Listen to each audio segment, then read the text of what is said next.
Om Shri Sai Ram, offering my most humble and loving salutations at the lotus feet of beloved Bhagawan, Sri Satya Sai Baba. Today is 2nd of January. The calendar has changed. Fortunately, the immense grace of Bhagawan, the stories of his and the divine saga continues. I wish all our viewers all around the world a very happy, holy, and blessed New Year. May Bhagwan shower all his love, blessings on each and every one. Let us begin this evening's offering by prayer. And as always, I request all of you to please join me in. O Lord, take my love and let it flow in fullness of devotion to Thee. O Lord, take my hands and let them work incessantly for Thee. O Lord, take my soul and let it be merged in one with Thee. O Lord, take my mind and thoughts and let them be in tune with Thee. O Lord, take my everything and let me be an instrument to work for Thee.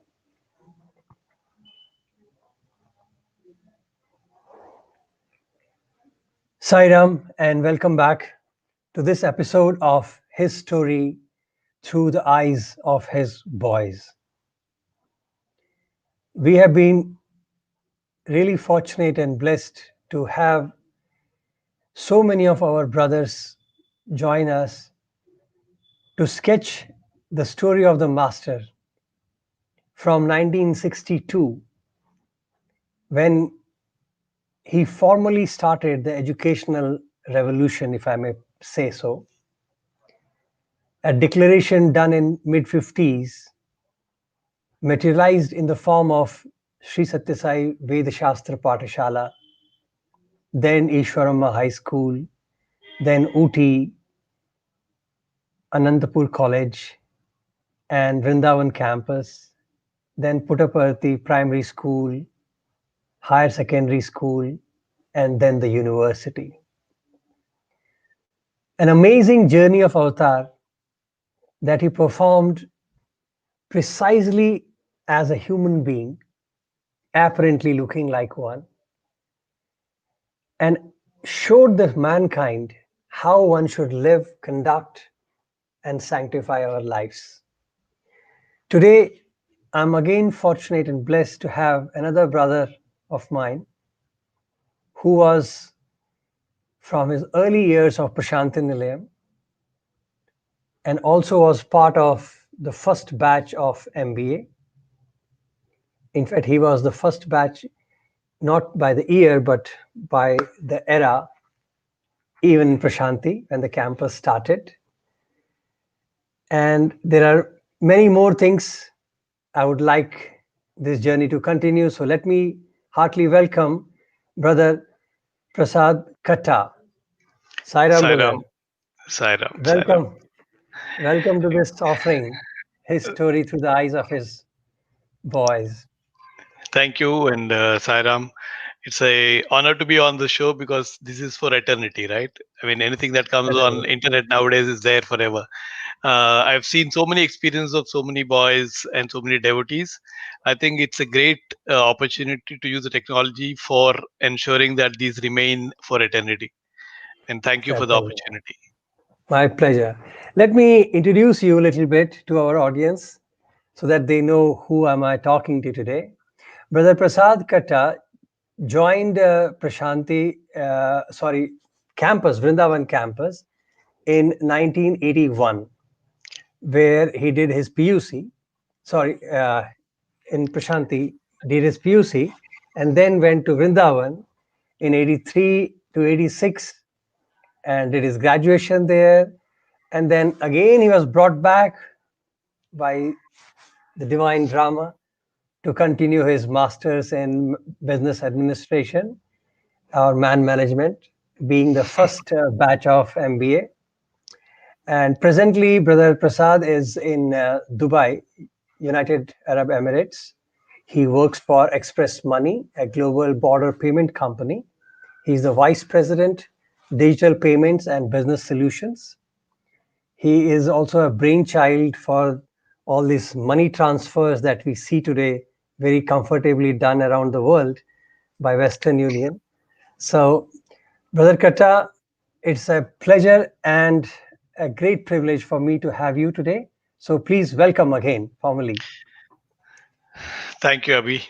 Thank So you. let us start this journey. So I would like to keep the floor open and take us through this quiet journey of yours by telling us how did this divine interaction started, how he Uh, hooked you on. Absolutely. Only he can call you in, right? It doesn't happen.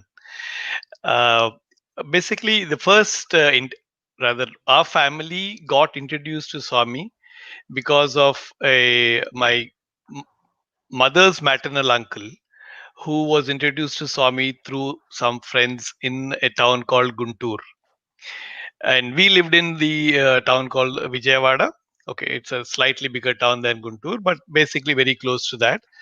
And my mother, because of her maternal uncle, she got sort of induced into Swami's basically the teachings, and maybe she has seen a few pictures of him in their bhajan sessions and stuff. And the mother, as a family, my father and my mother were more the devotees of Lord Venkateshwara, which is very common in South India. Most families are devotees of Lord Venkateshwara, and that's how we started our journey from a typical South Indian family, middle class family. And then Swami entered the life of my mother through that sort of introduction. And she was a lecturer in chemistry, and so she into teaching profession. So was my father, again a lecturer in botany and into teaching profession. When she first got into going, started going to mandir for Samiti bhajans and stuff like that, Bal Vikas program had just started in the town. So one of the senior people in the Bal Vikas organization of Swami said, since you're a teacher by profession, why don't you take up classes for Bal Vikas? And I think a teacher always loves to teach. So she said, why not? And then she started the classes for the young children. And the classes used to happen at our house every Sunday. And that was the introduction of Swami's actually Chinna Katha and the shlokas and stuff like that at home. And naturally, if you're at home, there's no way that you can escape. So you were You are the part of that whole default program. default Balvikas children. So that's how it started. And then and then Swami started playing the whole game through her, because she was quite into this whole Bal Vikas program, every week bhajans and stuff like that. While my father was not so keen about Swami, yeah, but then the interesting part was, he used to basically take part of her journey to be smooth, in the sense, go take her to the mandir, drop her, and go back to pick her up after bhajans. But he used to not get in. That's how he was. But then, okay, I think everybody has a role to play, and he did that. So he was So a that's how passive we got. supporter. He was a passive supporter of your mom.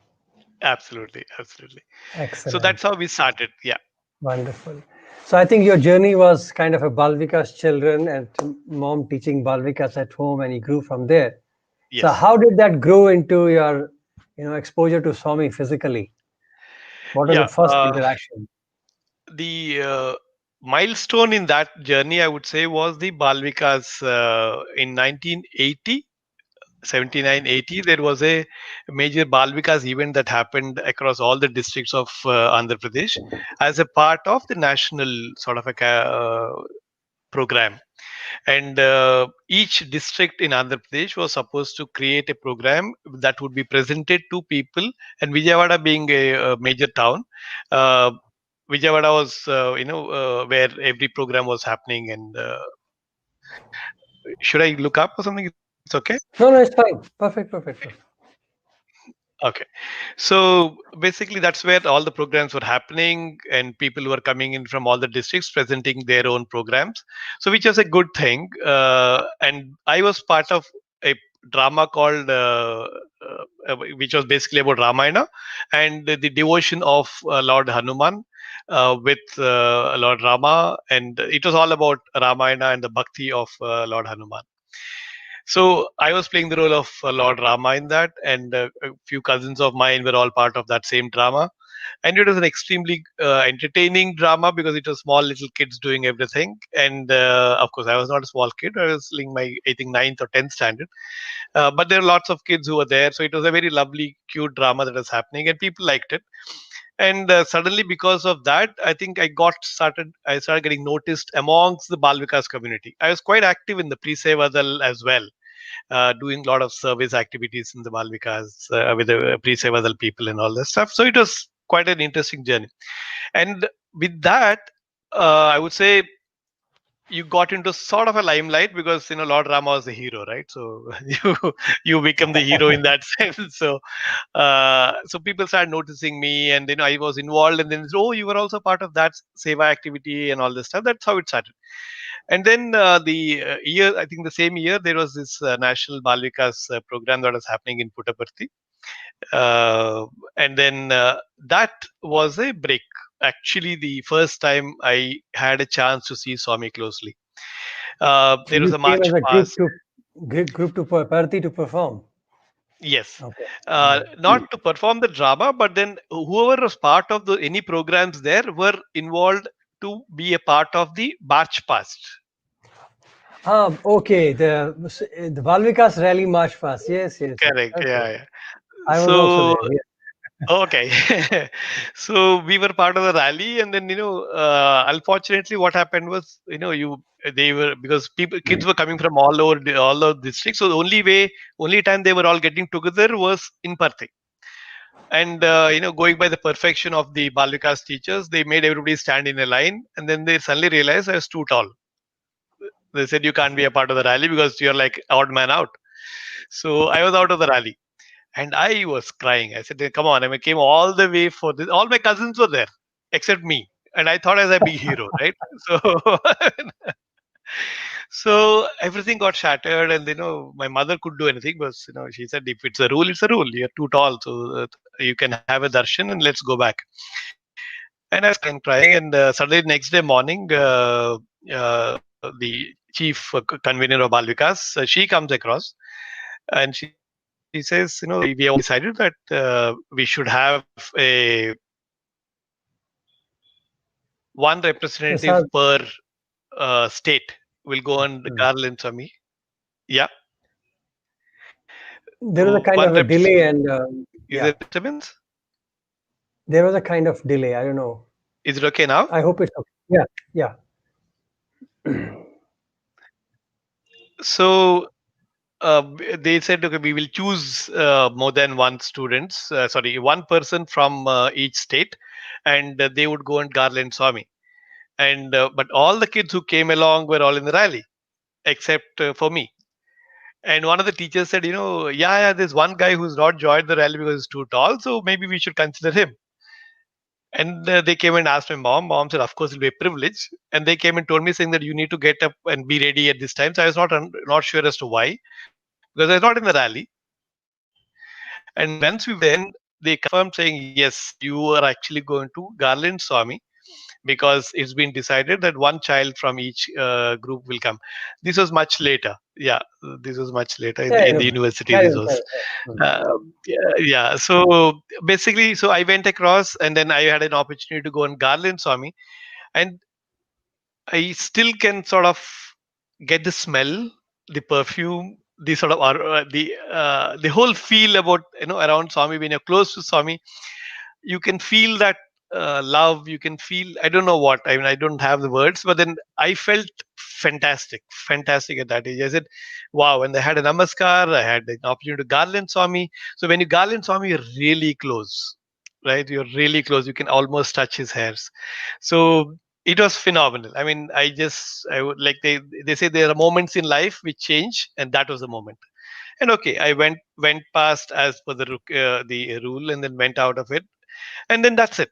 And that started, the sort of switch got on, literally, and that's how my first interaction with Swami happened. So how did this the seed for becoming a student happen? What is the process of that? Yeah. I think next step in my life was getting into the academic, sort of getting closer to Swami through the institute and to education. And after my 10th standard, because both my parents were lecturers and teachers, they were working two different colleges. Of course, I could have joined any one of the college. I got decent marks in my 10th standard, so there was not a problem in terms of getting into the colleges. But because my mom was into Swami's sort of work and Bal Vikas, and I sort of tasted that love of Swami for a minute, maybe a few seconds, I said, let me go and try Puttaparthi. My grandparents from my father's side were not, because they were from Hindupur, but they're not they were not sort of aware of Swami, and they were not quite keen. They said, you must be stupid, because both of you study work in colleges here, and you're sending your son out to some hostel and to some place which nobody knows. So my father said, like, my mother's name is Kamala. He said if Kamala is wanting to try it out, it's not as though we have a seat. He's only going to test. Maybe he will not get it. So no problem. Let him go try. So we started, and then my father only said one thing. You can go try it out. If nothing happens, you have the colleges here. We'll get you a seat, so you will not lose a year. No problem. Go and try. But only if you like the place, then you take it. If you don't like the place, there's no pressure. That was, I think, a fantastic sort of, while he was not into Swami's teachings, and Swami's not a devotee, for, I mean, inverted commas, of Swami, but he never let that come into play when I was trying for getting to the college. I came for the interview and the whatever the marks and all this stuff, I think and then I think I should say that your dad like step is very encouraging. At least yeah. to let you experience what you wanted to taste. So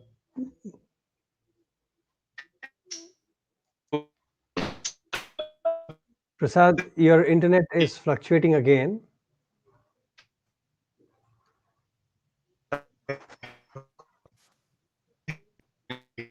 Your net is fluctuating again.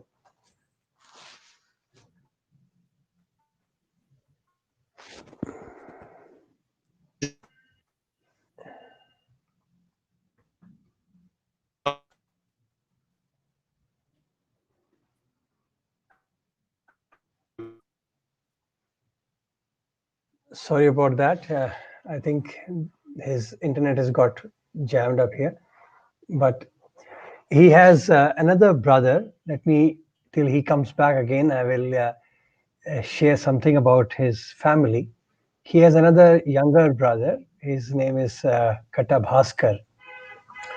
And he was actually, I don't know how, but when I spoke to him, he said he suddenly he was like him, got interested in Bhagawan.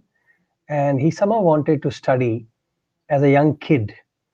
And they even came to Uti by the time the Uti school had started. And he wanted to join that. He got the admission, but because of certain technical issues or something, he was asked to discontinue. And he joined and he had to leave. And it remained in his heart that he wanted to study with Bhagwan's college and all that. So he came back again after his sixth grade. So he joined back and he became a student of the higher secondary school. So I think he has come back here. Yes, Prasad, can you hear me? Yeah. Can you see? Is it all okay now? Yeah, and you just got frozen up. I was, Okay. I Is was it okay now? yeah, I was just sharing.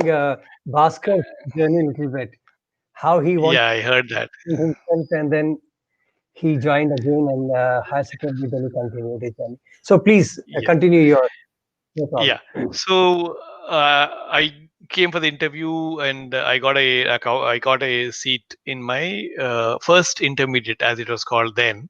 It was not the CBSE curriculum; it was the state internet intermediate curriculum. So we were the second batch of intermediate in Puttaparthi, and almost the first batch in the college building or the current institute building. So I joined there, and of course, it's a very different experience when you join a Swami's Institute there, because I was used to seeing. I studied in a co-education college, and I was in a town where it was and typical college and school students, quite naughty even for those days. And then you come here, everybody's wearing whites. They're not wearing chappals. They're you never know the day of the week. You never know the date. Uh, Only when you see the newspaper, one per room, you realize that that's the date. Otherwise, nobody knows the dates. So it was quite a different experience. But I think what held me on was the way Swami was interacting with the boys. Because when While you joined, everything was very new there, right? At that time Correct. in 81. Yeah, Uh, there was where were the no classes happening? Where were the classes happening? classes were in the institute, current institute. There Current was no other institute building. building. Yeah. So the building was full, but basically two classrooms were for the intermediate students, three classrooms for intermediate students, for three different sort of commerce separately, science separately, and art separately, and it was a Because small number. up to 80, they were studying in the Ishwarama building, and then they moved to college. So you Correct. were part of the college group, and First then batch, yeah, yeah, first batch, and then this higher secondary building was constructed. inaugurated and started. Yes. Yeah, So the second year we moved to the higher secondary school, higher the secondary. current higher Okay. secondary school. Of course, the inauguration of that school was quite a memory that I have. Please I share had, that. I think that will be uh, interesting for people to know how it happened. yeah, I was, one, you always look for opportunities to get closer to Swami, and learning Veda, and, whatever, I mean, few suktas, not the Veda, basically. We are called the Veda boys, but for whatever, minuscule Veda boys. So, but that was an excuse, right? I mean, you could go and get namaskar, you could stand close to Stand in Swami and front of stuff. Swami. Yeah. So anything was important, anything was good. So I was a part of that group, and Mr. Shiv Shankar Sai brother, I mean, he was the teacher for us. They also moved from Brindavan to Puttaparthi then, and he was teaching us the suktas, the Vedas, basically. And the inauguration happened. Typically, every inauguration or every new thing that happens in Puttaparthi happens with the Veda chanting. So I was a part of the Veda chanting group for the college, the school, the higher secondary school. Cool. Uh, and then Chief Minister, Mr. Ajaya, he was the chief guest. And he was supposed to sort of cut the ribbon, and after that, he was supposed to be part of the the whatever the program that was happening for the institute. Chief Minister of So Andhra Pradesh at that time. he was the chief minister for Andhra Pradesh. Yes. Uh, and the helipad was constructed or made ready behind the school. So he was supposed to come from there, and then the helipad was there. So Swami had sent word to the principal, then Dr. Balvadar Naidu. So he was informed, saying that students should go wait behind, because the moment he lands and when he gets closer to the school, he should be brought in with the Veda chanting. So we all went and stood there. And I think, I don't remember the exact time, maybe it was 10 o'clock in the morning, the scheduled time. And in Puttaparthi, 10 o'clock means 10 o'clock. Even for Swami, he doesn't take any different stance when it comes to time. But a politician is a politician. For them, 10 o'clock means, yeah, it's okay. everybody, everybody will wait for me. That's 10 o'clock whenever they arrive. So he was of the same opinion. So 9:45, and we didn't even see the helicopter. and there was no intimation saying that he's coming in or he started and whatever from Anantapur. We were all quite worried. So immediately, what I think, I don't remember who told us. They said, no, you come to this front of the school because Swami is coming. So we said, okay, fine. So we all ran back, and with all the lungis and the dhotis and everything, we came running down, and then we were standing waiting for Swami to come. And Swami, the moment Swami came, we started with him like normal, right? But then Swami said, no, don't do any chant. Either you can chant, but don't go inside now. So we said, okay. So Swami came till there. He said, anyway, it's the chief minister of the state. So Swami is there like 5 to 10, 5 minutes before the time, and he asked the people. They said, Swami, there's no indication of when he's coming. So, but we are waiting. Swami said, but the time is 10 o'clock. So he said, okay, I will not cut the ribbon, but I'll go into the building. I'll see everything and leave before he comes. So he literally lifted the ribbon, and then he went underneath, saw all the rooms, everything. He went everywhere, and office room, the whatever, everything was. He didn't light the lamp. He just went inside everywhere. Then he came back, and then he said, okay, you guys wait here only because he's going to come. So we all waited for him, and then Swami finished his inauguration ceremony, everything. Okay, there was no cutting of ribbon and all the stuff. He left. So he didn't do the formality of cutting the ribbon, but he Correct. went around and did the blessings. Absolutely. Beautiful. That, as far as we are concerned, that is important, right? So, and all the officials there were very, for them, he's a chief minister, their boss, right? So they were all very worried, saying, what will the chief minister say that Swami has left and stuff like that. So chief minister comes, and he comes. I think it was 10:30, 10:45, whatever. So he came in, and I mean, I think they, maybe he does not know Swami enough. I mean, that's what I would consider. But he just felt, he came and asked the authorities there, saying, "Where is Satya Sai Baba?" So they said, he's come and gone, because I mean, I don't know what story they gave him. They would have said, maybe you're not as important or whatever. I don't know, but they just told him something. But his ego was flat, I think, taken care of. Where they said, the inauguration is still waiting for you. So he felt good, and then he came in, did the ribbon cutting, and we chanted the Veda and all this stuff. It all looked great. So he went back, he went to the quarters that he was assigned, and that's how it started.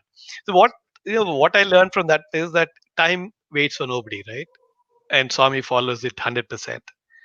Nothing waits when it comes to time. So if it's 10 o'clock, it's 10 o'clock. Swami does, but he still shows the respect to the authority of the state and the government, and ensures that he gets what he's supposed to get, but then the job is done in the right time. So that's a fantastic experience there we had. And one good one, I would, different thing, good or bad, but it's a good different thing that we used to have was, in the first year of the higher secondary school, it was sort of, we had the girls also studying the same campus. uh, 8th, 9th, 10th boys, and the 11th, first intermediate, sorry, 11th standard CBSE, and second intermediate, all boys, the 5 classes of boys, and 3 classes of girls, 8th, 9th, and 10th, So in the higher secondary building itself? in the same building. Yeah. So the morning prayers were together, in the sense, they were having the classrooms on the right side of the building, and we used to have the class on the left side of the building. I think they had one floor, and then we had, like, 4 halves. So prayer used to be like in the middle. So you used to have the 8th standard kids, girls, and the boys sitting in the middle with the path for Swami, and then on the wings were the elder girls and elder boys. So that's how the school was. And then we had the PA system behind the under the stairs. That's how it all started. So one year, I think we had classes like that. I do not remember if it was longer, but then I left after one year. So I think maybe it was one year. But that was something different. We had to be very careful in the sense of movement, because our the breaks were different times, so that don't kids don't get to meet with each other, That's very whatever. interesting to see how it has evolved, how it has whole Yeah, thing has evolved slowly. So before yeah, primary school could come up here, all these sisters who were studying, they were accommodated that way. Beautiful, yeah. wonderful. So So Prasad, let me ask you: when you came first, how did you find the environment? How did you find the students? the nature of teachers and all that, if you want to just give a highlight to that. See, it was not a very big number of students at that point of time. We did not have that extension of the hostel. It was just the main hostel. So it was quite small. And the school students will be in the third floor. And the college was in the first and second floors, ground and first floor. Uh, so basically, I think the big difference that I felt, and the reason what made me stick to Puttaparthi and feel that it is my home and I should never leave that, was of course, Swami is the main reason, but the teachers and students, right? Teachers, of course, were living in the teachers' rooms in the corner of the building, hostel. But most importantly, in the school also, they're quite sort of keen in terms of teaching. They never made it look like it is a difficult thing, but the central focus for everybody was Swami. So anything that happens was meant for Swami to sort of be pleased about. So everything was extremely good that way. But the important thing that I felt in the hostel was the self-reliance programs. Everybody was a part of something, right? So I used to be, of course, you had your room sweeping and the cleaning, and every alternate day the laundry guy comes and sort of, I used to always wonder how he identifies each person's clothes. I mean, everybody is white, right? And they still manage to keep it in the right place, and it's like lovely. And that the little saloon sort of a thing on both, under the stairs on both sides of the hostel. uh, we used to have, it was very cheap those days, right? I mean, 210 rupees I used to pay per month for the hostel. So and you think of today's date, you don't even get a maybe a cup of coffee today, right, in one of the places. So that is the whole thing that you used to pay for a month. And 210 rupees a month, very well remember. I used to get 250 rupees from home, and I used to still save 20 rupees, because after all my toothpaste and the stuff, I still save money. And then the other good part was Swami used to come to the hostel very often, uh, those days. So, and he used to come while we were in the hostel. So it was a proper occasion. So the Veda chanting and the Swami's speech, and in the dining hall, we used to have, dining hall was a prayer room, the dining hall, the conference room, to everything, right? All in one hall. But it had, you could go and sleep in the night. So the place, that was the only place where we had fans those days, nowhere else. So I, apart from the D floor, where you could go and sort of sleep under the sky, but that was another place.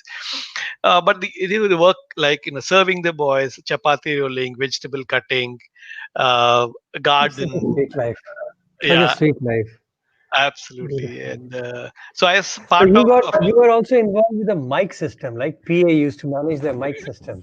Yes, yes, that was a great experience, because in school I started, sort of setting up the mics, and for some reason I was given the opportunity, so I started there, and that actually helped me quite substantially in the journey with Swami. uh, because I used to be also setting up the mics in the college as well, for all the programs, because I was allowed to do that in while in Brindavan also. And after my 12th standard, while I was planning to, of course, the dream for every parent is to, and those days it was engineering, medicine, or you go for chartered accountancy. That's only three options. Nowadays, even being a chef is an option, but those days it was not.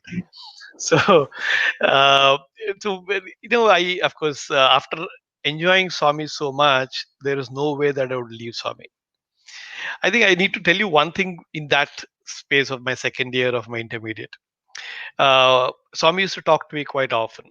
That was like I would say one of the best times that I had during my Parthi life. And he used to talk to me personally very often, almost every day. Take my letter, come stand next to me, smile, show me, and tell somebody else about me. A lot of stuff. He went to Vijayawada, and then during one of those trips that Swami used to make, he went to Vijayawada, saw my mother. He came back to Puttaparthi and told me, I saw your mother in Puttaparthi. Sorry, I saw your mother in Vijayawada. you know in a lot of things, lots of memories that way. One of the things was that when my mother, my grandmother, and my relatives came across, my father did not come, but three or four of the relatives along with the mother and my grandmother had come to Puttaparthi, and Swami gave us an interview. uh, that interview is something which is very memorable for me. My grandmother, like I said, they were from Hindupur, but they never had a great sort of a positive feeling about Swami, because, like they say, right, when you're too close to Swami, you don't understand the value. So under the candle is where the darkness is. Beyond that is all light. Certainly. So they never felt Swami's love and the Swami's divinity and all the stuff. So she came in for the interview, and then as usual, I mean, we when you are a devotee of Swami or you love Swami as what Swami is because you think you know that he's God, you are a little careful while you talk to Swami. But for her, it didn't matter. She said he's okay. He's one sadhu, but a sacred person. So, but he knows a lot. He knows everything. It seems. So let me ask him. So she turned around and she asked Swami, saying that my daughter, one of the I had five aunts. So one of them did not have children. So she said, Swami, my daughter doesn't have children. So will she have children? Swami, like he says, right? You cannot oblige everybody all the while, but you can always speak obligingly. Speak obligingly. Yeah. So he said it so beautifully. He said, "Yeah, your son-in-law also is adopted, right?" I Oh, mean, beautiful. first time ever they're sort of coming into the place. First time ever. I mean, there's no way that I could have spoken to Swami. For me to speak to Swami itself is like important. Why will I talk about my grandmother and her daughter and her husband? No way, right? But that simple one statement, and she got the message. She just kept quiet after that. Uh-huh. And then And the same asking breath, for adoption is a beautiful thing. Like yours, he's also adopted, right? Oh, yeah. So that means what a message! she's not going to have a child. That's the message that he was going to give. Beautiful. And then she said, my son, my second son, my father's brother, he also didn't have children by till then. So she asked Swami, saying that my son doesn't have children, my second son. So what about him? He said, don't worry, this time he will have a child. And next year, of course, they had a child, baby girl. I mean, it's the as a common man, as an individual, as a human being, if you see that two similar scenarios presented to the same set of circumstances, responses are so different. So And good. right, he's You God. know, as I always feel that Bhagwan conducted like a human all the time, but in every act of his was divinity apparent. Absolutely. We lack the eyes to see that most of the time. But today, when I look back, I don't see any act of his which did not have the divine spark visible. Correct. Even though he was so human in action, his laughters, his movements, everything was very humanly. But in everything, there was a mind boggling divinity. Absolutely. So fantastic it is. There is a reason for whatever he does. It's just that we don't see it. Let me trigger your thought memory for one more thing. You remember in those days, he used to give us instructions before we went for holidays. Yeah, that was a fantastic thing, right? I mean, you're not supposed to sort of do certain things when you go home for vacation. Yes, going home, Swamis always pushed the students to go home, but quite a few of us used to stay back because a lot of them used to go home. So there's a greater chance of getting more opportunities with Swami sitting closer in the lines and all of that. So we were basically trying to stay back so that we'll get the opportunity. So I remember it was in my the holiday, summer holidays. I went to Vijayawada back, and then I came back, and then Swami was in Brindavan. So I came back to Brindavan and went to Swami's darshan used to happen in the Kalyan Mandap those days because Trai Brindavan was not constructed yet. It was still under construction. So darshan used to happen, and we all used to go to Kalyan Mandap to have darshan.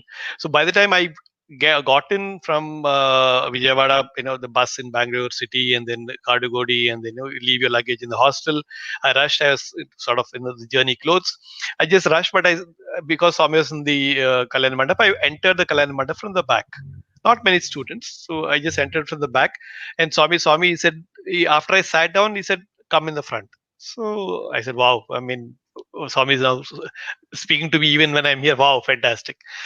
but I didn't know for what he was calling me. So, so I went in front. He said, "So when did you come?" I said, "Swami, I just came in, and okay." Then he said, "Did you eat food?" I said, "Yes, Swami." "Where did you eat?" So I said, "The Swami, in the journey, I ate in Kamath Hotel." So Swami said, "Bite now. I mean, you eating outside? You're wasting money." I said, "Swami, I mean, it's like 24-hour journey. Excuse me. I had to eat, Swami." But Swami said, "See," he asked me, "How much is a meal?" Those days, a meal was 7 rupees at Kamath. So he said, 7 rupees you paid for one meal? That is one day food. Because 210 rupees by 37 rupees, right? There's one day's expense you spent for one meal. You're wasting my parents' money. I said, "Swami, sorry, Swami, I will not do it." And what else do you say, right? So I said, "Okay, fine." So Swami called me for this. Yeah, it was not as if I'm going to get namaskar or whatever. Then he said, "Okay, now what did you do there?" I said, "Nothing, Swami. I was staying at home, and I was with my mother, uh, father, and went to Samiti. All trying to show that I'm a very good boy." Uh, then Swami said, "But you met your old friends." I said, "No, Swami, I did not go to meet anybody." He said, "No, you met somebody." I said, "No, Swami, I did not." Because I was very sure, because I did not leave home except for Samiti. I did not leave home. So I was jogging my memory. I said, "How can I go out and Swami? If Swami is saying that it's truth, right? It's truth." So I said, "Where do I go?" Then suddenly it struck me saying, "Yeah." Then he said again, Swami is very careful about his words. We don't give it so much importance. Swami said, "You met." He did not say you went out to meet, right? So then it struck me. Said, "Yeah, I mean, Swami is not saying I went out." I was arguing, saying that I did not go out, and Go Swami out. kept repeating, "You met." So then I said, "Okay, yeah." Then I remind myself there was a student who joined from Vijayawada, by name Mohan, and then he had come to meet me because he could not stay with the sort of rules and the regulations of Puttaparthi, so he went back. But he was my school classmate as well, and then both of us joined together. And then he left, so he came back to meet me because he think, "Wow, let us at least share some sort of chat." So we were sitting outside. We did not go anywhere. Just sat outside in the veranda, and then we were talking. I said, "Swami, I met." "Yeah, yes, Swami, I met Swami." He said, "You told me you did not meet anybody." I said, "No, Swami, I did not go out to meet anybody." Then I said, "Swami, but we were talking about the school and college only, about Swami." He said, "That's okay, but I told you not to meet anybody outside. I told you not to meet old friends." I said, "I'm sorry, Swami, but he said, I know you did not you were talking about the college. I know you're talking about the hostel, but when I told you not to meet old students, don't." So I said, "Okay, Swami, sorry." That's how he used to be kept. I hope people who are listening, they can get a glimpse of how strict Bhagwan was in those days. I remember him telling us not to wear color dress also. So it was in those era. There was some period of time in life. I think he was very different, and then, but I think it has left a very sweet memories with all of us, right? Absolutely, With absolutely. all of those dramas of Bhagwan. White dress was, I mean, I don't think I had any other dress except for white dress. I mean, including the night dress, right? So, I True. mean, there is never a need, frankly. I mean, never a need because, you plain Okay. white dress, everything. Yeah, obviously.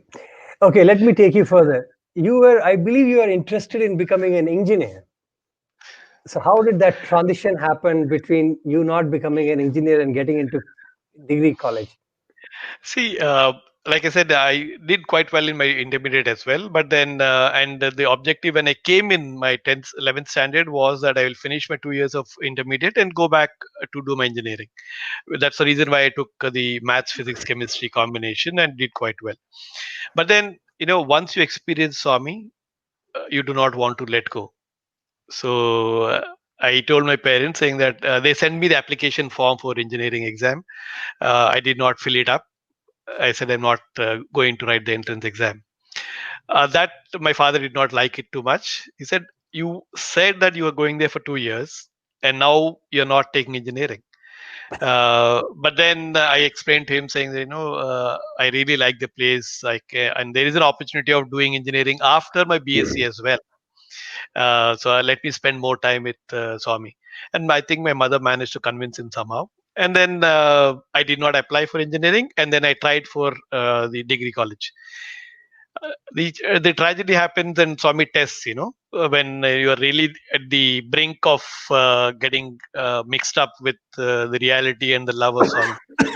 Hmm.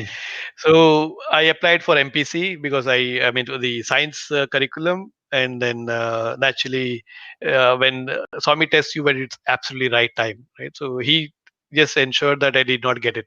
So I did not get my admission in the college, and the timing for college admission in Vijayawada is over. I was in Puttaparthi, no admission. So the now what do I explain to my father? He no, neither did I get admission in his college. The applications also were not taken. Engineering, I did not apply, and Swami's college, I did not get seat. Wow, I mean, what a combination, right? So then, then of course, I mean, because I was far, so he did not really get too angry physically with me.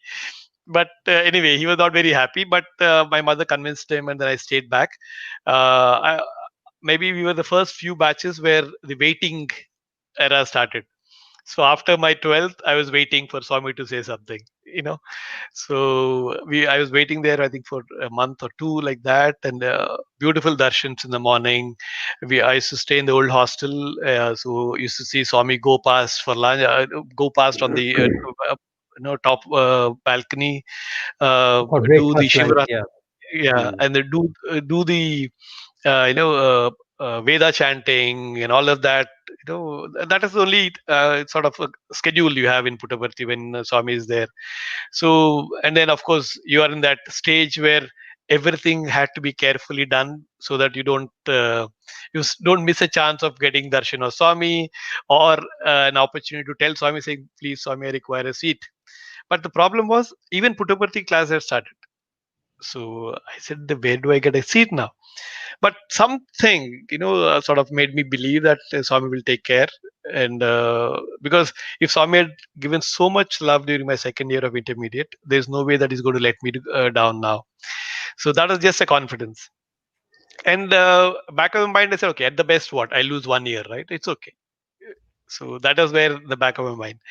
So I stayed over, and then suddenly one day, after like a long time, Swami one day came across and said, "What are you doing here?" I said, "Swami, college, I want to join." So Swami said, "But college class has started. So what are you doing here? Go back." I said, "No, Swami, I'm not going back." He said, "What will you do? There's no class. All the class has started." I said, "No, Swami, but Swami should tell principal to give me seat." He said, "No, no, classes have started. So what will I tell anybody?" And then he went off. Then you start your crying, and your all the specialized bhajans then come into your mind. All that stuff was happening, and then during that time, of course, I had the opportunity to set up mics in the morning, because that was one other opportunity, because I was doing in the college, and one session somewhere Swami was giving a speech for somebody, and they wanted the mics to be set up, and then somebody sort of reminded the people at the mandir, saying that this guy also does it in college, in school, so he can do it. So that's how I got there as well. I was doing the mic setup in the mandir in the morning sessions for some time, and one day Swami came across and he said, okay, there is a new batch starting in Brindavan. Do you want to go there? I mean, beggars can't be choosers, right? So I said, of course, there's no difference, right? I'm going to stay. You are finally giving me an opportunity. There's no way that I will say no or think also. I said, yes, Swami. But I was a little worried. I said, but okay, there also classes have started. So what is Swami talking about? And he said, will you join BA? I said, my God, BA means history, right? History, no way. I mean, I can't remember my own birthday. I mean, how can I remember so many dates and quotations? I said, no way. I was thinking, my God, I hope it's not history. But I didn't know any other combination. I just thought BA means history. So then, Swami is Antaryami, right? I mean, he really knows what he wants to give and what will not be good for you. So he said, BA economics, you do it. I said, of course, Swami. because that was not history. So that's how I went to Brindavan, and then I joined. We were I just feel five of us. I feel your dad must be really upset. Of course, because from engineering to Because BA from economics. engineering to BA economics.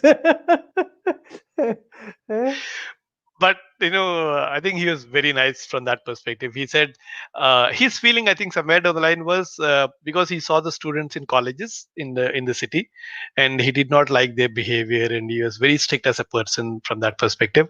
And when he saw us get back, because I was a very, very short tempered person, very, very short tempered person. So he saw a change in me because of Swami. So I think that sort of helped him to say, okay, fine. Even if he doesn't do engineering, maybe staying with Swami has made him a better person. So maybe that was a consolation factor. But academically, I don't think he was very happy. But then he said, okay, that's fine, because my mother was very happy. So he said, okay, that's fine, and I was very How happy did as you well. how did you find the difference of environment from Prashanti to Whitefield, Bangalore? Uh, Prashant Nilayam, Brindavan, they say, like, that's the playground for Swami. And it's truly so. I had heard so many stories from about Brindavan. Of course, when I went and joined Brindavan, there is no more of the old bungalow was not there. So it was like raised to ground and Thrive Brindavan construct. No, that nothing was actually there was nothing there. It was like construction site. The but then the Swami had come once, I remember, once or twice during that time, and we used to have darshan in Kalyana Mandap. Swami used to come to the hostel. Swami used to come for darshans in the Sairam shed. All that was, but very different from Puttaparthi, because you're slightly far from the sort of everyday darshan. So it helps you start thinking about Swami a little more in depth. It is not like you're running for a front line, or you're running to have a glance from Swami, because Swami is not physically there. So you start seeing the value of whatever has happened while you are there, because I had the opportunity of enjoying his proximity and his love in Parthi. For me, it was the time for thinking about all the good times, and somehow hold all that affection in the heart to ensure that I can correct myself in small little ways. Also, unfortunately, we had a situation where Swami did not come for like 18 months to Brindavan. Yeah, because Uh, in '83, when I joined same time, uh, people had told us that this is the first year when Bhagawan has spent majority of time in Parthi and he has yeah, not gone to Bangalore. And that is the correct. time when you went to Bangalore, and I think you did not get Swami there. Yeah, for almost a one year or 18 months, Swami Yeah. just did not come. There were some issues in the college with the day scholars and stuff. So Swami did not like the way things were being done by the local sort of students and stuff. It got sorted out over time, and my third year is when Swami came back again. But during those 1.5 years that Swami did not come, we used to, of course, come for darshan to Puttaparthi, and we used to come in the buses, school, college buses, and whatever. We used to have darshans, but then when Swami doesn't speak to you and Swami doesn't come to your campus, you are an outcast, right? So in all the Parthi students, we used to treat us like untouchables. Nobody would sit around us. So it is like absolute hot water treatment, right? There's no way you would get any. You would not be, and even Sevadal will give you the same treatment apart from the students. So they would sort of treat you differently. We were sitting outside, not allowed to go in the. It is really funny, how the times were. We all wonder, like today, why do they we behave like that? It's so funny. But yeah, it was like that. Yeah, it's like Swami is the center of Very attraction. physical responses to the whole situation. Yeah, it's Swami, right? If Swami talks to you, you are the hero. If you Swami doesn't talk to you, it's a zero. I mean, it's another example of how Swami makes you understand the value of the association there. Yes, that's true. He used to say, right, there is one and zero, and if one is not there, there is no value to zero. But when the one comes next to it, becomes 10. Then Swami is one, and we are the zero there, right?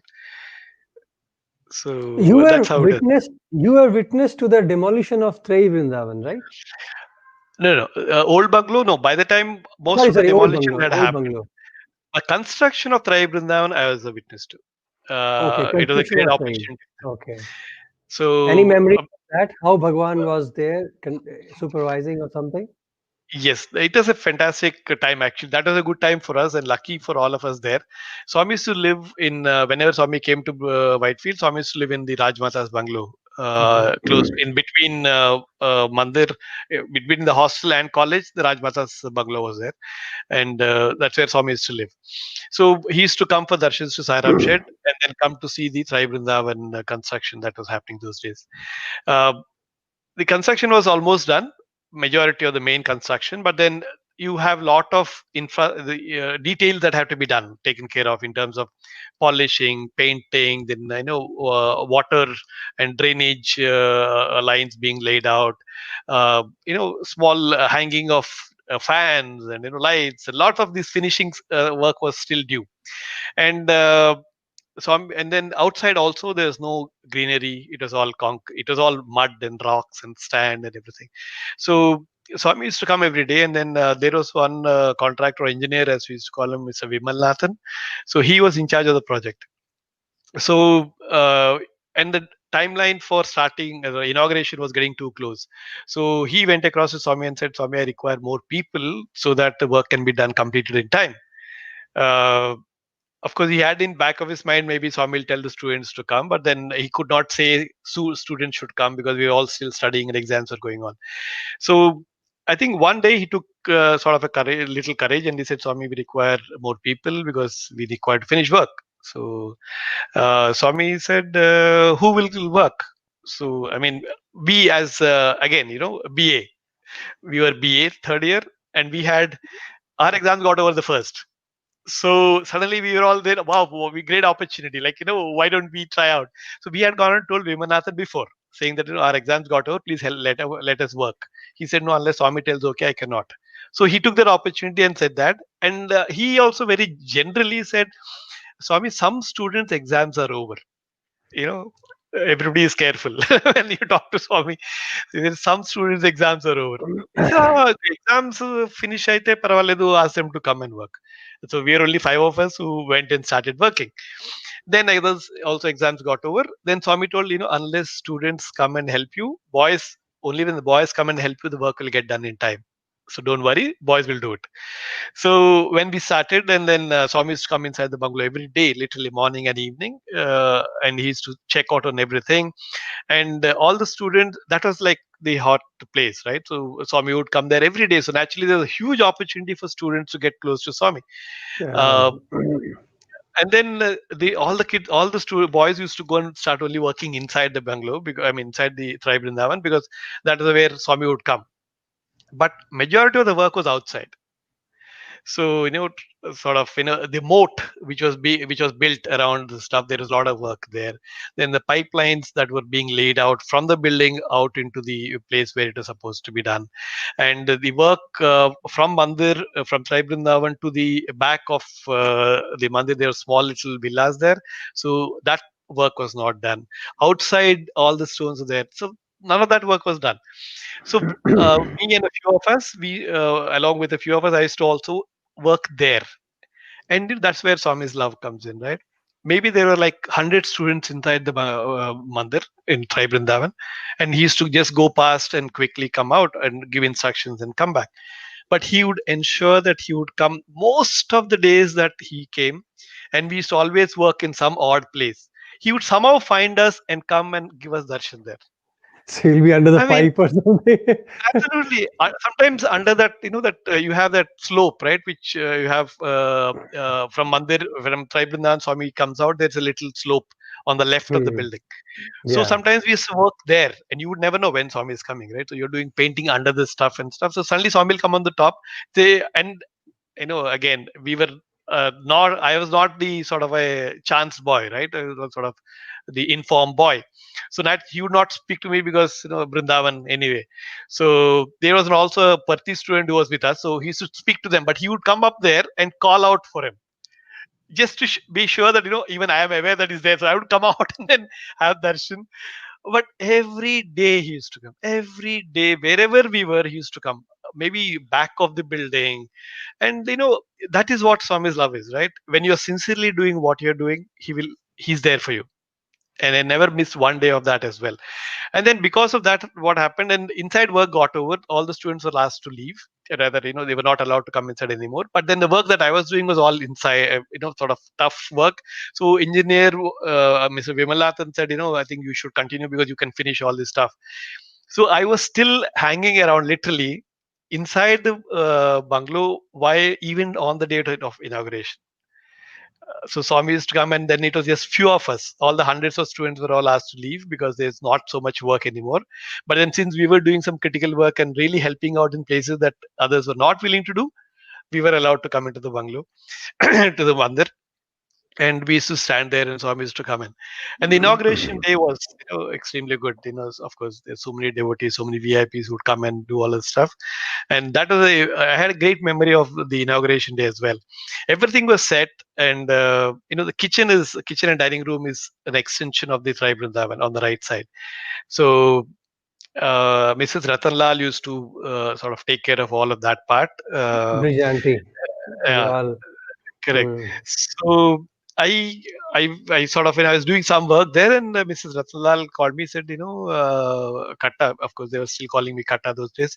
So Katta, if Swami comes to the kitchen, which he will, I have nothing to give him. That was literally. oh, so sweet. She's so motherly, right? I mean, she's always that way. For her, that is the only thing. If my child comes in, what do I give him to eat? So that is all it was. For us, it was like, is it all clean? Are the lights working? Is this working? But for her, what do I give him when he comes into the kitchen? So I said, what do you get? I mean, Swami was almost there, right? And then Swami was giving darshan in Sairam shed. He's already there. So what do you get? And from where do you get what for Swami? I mean, it's not like you're eating some, murku somewhere, right? You have to get something nice for Swami, and then it has to be clean, it has to be correct. And of course, she's not going to accept anything. Then suddenly it struck me, saying that why don't we try and get tender coconut water for Swami? So So sweet. I told to Mrs. Well, can I get tender coconut water? She said, yeah, but then where do you get it from? Because you have to go outside the gate to get it, and near the railway station. So she said, if you go out, I don't think they'll let you in again. I said, let me try. So I went there and requested the Sevadal people. I said, I have to come back. They said, if you go out, I do not know if at all we can let you, because other side of the gate, there's so many people, we cannot open the gate. I said, okay, I'll give you my name and I'll yell my name out, so you can, that's like a code word. You can open the door for me. I somehow got the tender coconut and yelled my name. And I told the guy, please wait here 15 minutes. I'll come back. I have to rush back. So he was waiting. And then when I yelled my name, then he's okay. He opened the door and then I came inside. And we rushed, and I gave the tender coconut water to Mrs. Ratnalal. She put into the tumbler which Swami comes there for. And then slowly, by the time Swami had almost come there, so I slowly got out of the place, because it's not right. I was not supposed to be in the kitchen, right? It's not the place for me. There are lots of people already there.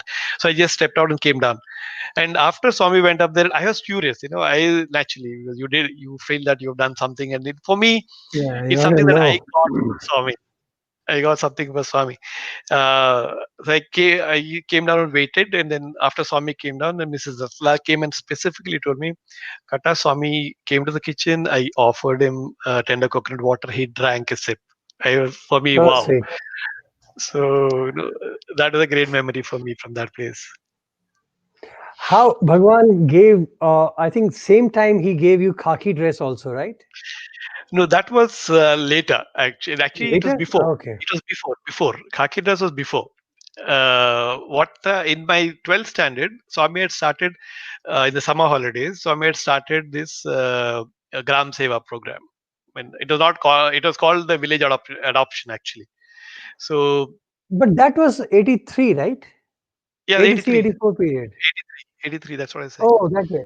But I believe Swami gave something different for you all to wear here, right? Or No, was that it was there. same khaki dress? Oh, same khaki Khaki dress. dress. Okay. Yeah. So in Puttaparthi, we had gone for the Gram Seva, and Swami gave us the khaki dress, and every day used Khaki to give dress us he mango. was yeah. And then he also wanted to have students go and speak in the villages, and only in Hmm. Telugu. So somehow, even that I had an opportunity where Swami, I used to go and sort of train in front of Swami, do a little speech, 5 minutes, and then so on topics which Swami said you need to speak to the villagers about this. Sometimes it's cleanliness, sometimes it is praying to God, sometimes it's education, whatever. But then topics were chosen by Swami, and we had to prepare, go and speak in front of Swami in the interview room, and then next day go and do the same thing in the gram in the village. So that was Oh, a nice so sweet. experience. So it was like a test run here with Yeah, Bhagwan, absolutely. Yeah, what you're supposed to speak. See, this is a very good aspect. I feel people should hear that how Bhagwan used to prepare children to go to the villages also. It was not just a distribution of something or clean up something. It was a very holistic approach which Bhagwan absolutely, had. So he was absolutely. preparing some people to speak there and some people to hold adult education. I think it's a very beautiful, exposure. So it is I nice. think what also adds in that thing is that you'll really see the different levels of life people are living in, and how Swami means so much to everybody and how he takes care of them. You might feel that you have lots more means and they don't have, but they still love Swami. When you go there and you realize that with almost so little as means, they still love Swami. So I think that he also gives us that learning, saying that you don't, you need to go and give more of what you have, and you have a little education, go teach them something, and he gives us an opportunity to do that. Prasad, I'm actually getting a thought to ask you. Uh, since you mentioned that you went out to work, you didn't choose to go where everybody else was going, and that turned out to be a blessing in disguise in a way, which gave you Yes. this privilege of coconut. Uh, I'm really trying to ask you that, what do you think today that helped you in that decision? Because I always feel there is a, like, as Swami says, like cow, you have to munch the grass, then you need to sit down and, bring it out and then start munching it, and then you get the juice out of it. So it's a Correct. consolidation period, which is very critical in everybody's life. Absolutely. So I think how would you the how would you explain that? Hmm. my intermediate, or the 2 years of Parthi, really gave me so much of love that I got from Swami. So Munching many it. memories. That is really munching. I mean, you're just eating the food Oh, at you're that point of chewing time. it, yeah. And Grazing. then the 2 year, that 18 months of gap was actually chewing the cud, as they call it, right? Chewing the cud. Mm. You start thinking out everything that Swami told you, and then you want to put that into practice. You don't want You want to do everything right, because you do not know when Swami will speak to you. You do not know what you're doing is what maybe it's not right, and hence Swami is not speaking to you. So you start correcting yourself every day, every moment, every you start checking everything. Am I speaking right? Am I getting angry with somebody for no reason? So, I mean, everything is sort of introspection at that point of time, and that is what sort of fine tunes everything. And then when I was working on this, sort of working away from the limelight, if you can you call it limelight, being inside the tribal now and being outside is not limelight. Uh, the way I felt was, if Swami has given me so much during my 11th and 12th standard, and I've understood the value of that now, and I know that Swami will certainly take care of me whenever, whatever happens to me. I said I should contribute whatever little I can do for Swami, and Swami will value it. It's not as though Swami has to see me physically to do it, but doing things like, I still remember one day we were all standing there in the near Brindavan outside, and Vimalnathan Swami said, there are too many stones and pebbles. How will people walk here? It's too difficult for people to walk. I come from Vijayawada, where it's on the banks of River Krishna. So this sand is in abundance, right? So for me, sand was a natural stuff to have a layer of sort of one level of sand on top of everything, so it'll cover, right? But then Swami reminded me, he used to call me Katta as well. So he said, Katta, this is not Vijayawada. So this is Bangalore. You don't get sand here. so then I just shut my mouth. I said, yeah, of course, Bangalore, you don't get sand, right? It's not a riverbed or a river bank. So then he said, no, you have to really remove every stone from everywhere. So that's how we cleaned it up. But for me, everything that happened during those 18 months was a real value. And I felt while you stay away but do something right for Swami, rightfully what is required, Swami will certainly reward. And that's what actually I did. And that's what Swami rewarded me with as well. Kada, isn't it beautiful? This statement, one small little statement, hey, it is not Vijayawada. That isn't it filled with such a divinity and so much of love and omnipresence? Omniscience, right? Omniscience. I Yeah, mean, it's like and crazy. can you, and there, it's not like I'm standing there alone, I'm the hero, right? There are 10,000 people, and he still sort of connects the dots so quickly, and it's on the dot, right? On the spot. Like, there is nothing that can go wrong. I mean, he doesn't have to say anything else. It's not Vijayawada, thank you. Period. That's it. Okay, I let me don't think, throw another topic to you then. Sports, your another yeah, favorite area, sports. absolutely. So I believe you had some funny and nice memories with attached to sports also, getting closer Yeah. to Bhagawan. See again, like Veda chanting, learning Vedas, the so-called limited stuff on Vedas was an opportunity people would never miss. Same thing, sports. Uh, you know, it, in 81, 82. I mean, this is a very. I'm sure you would have covered it some other time, but then basically the first time the Hillview Stadium was sort of written down on Named, the thing, naming named of and all. all Yeah, of we that. have covered it. Yeah, Mm. so that was the time that we till then it was considered, if you're playing games, it was only happening when Swami was not in Puttaparthi, because uh, Mhm.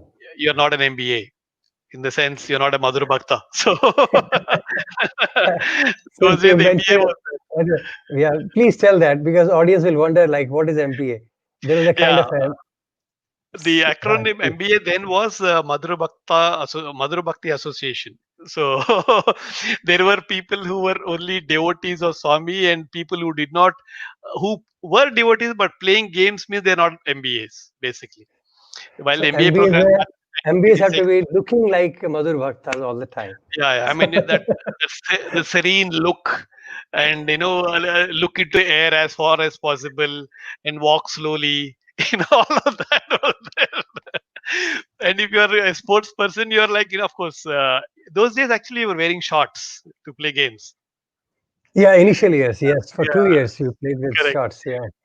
So they said, "My God, you are wearing shorts, and that's why you cannot be devotees of Swami if you are wearing shorts. You're, it's crazy stuff. I mean, you're wearing shoes. My God, I mean, like that. So it was a difficult thing. But then for me, I was into sports and games and athletics. So for me, that was an important aspect when, even when, at least when Swami was not there. And then when this whole thing happened, where Swami said, "I want to see the sports that are played by Sports this day. sports day thing happened." The first sports event, of course, was very, very small. Uh, the races that were there were lemon and spoon race, sack race, march past, lovely little things, which happens in small. That's why everything starts in small. Now it's okay, huge, but that's how it started. So I was part of all of that, and because I was a good athlete, in the sense I used to run all the 100-meter, 200-meter, and 400-meter, and the relays, and I used to play badminton. I used to play football, cricket. So I was part of all of those games in sports, and I used to win a lot of prizes.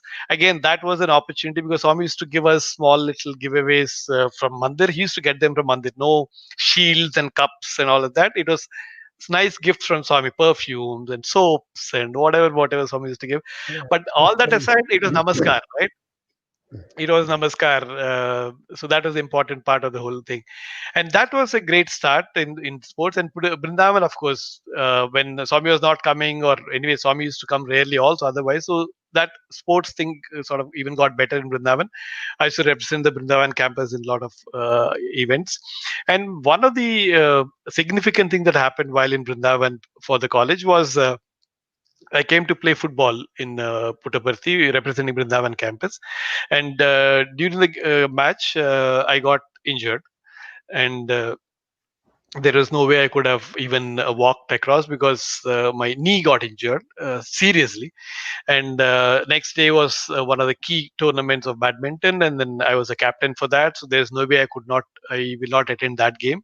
So I was asked to they all the students took care of me in terms of massaging it, applying ointment, putting everything.